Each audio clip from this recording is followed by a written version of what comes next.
Assalamualaikum warahmatullahi wabarakatuh. Marhaban ya Ramadan. Saya Kapolres Aceh Singkil AKBP Iin Maryudi Herman mengucapkan selamat menunaikan ibadah puasa 1444 Hijriah.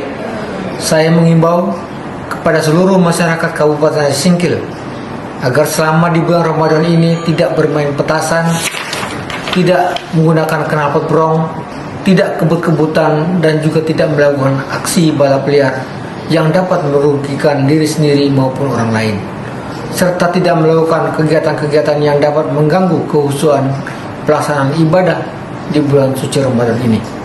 Marilah kita laksanakan momentum Ramadan ini dengan menjaga Kamtibmas yang aman dan kondusif di Kabupaten Aceh Singkil. Wassalamualaikum warahmatullahi wabarakatuh.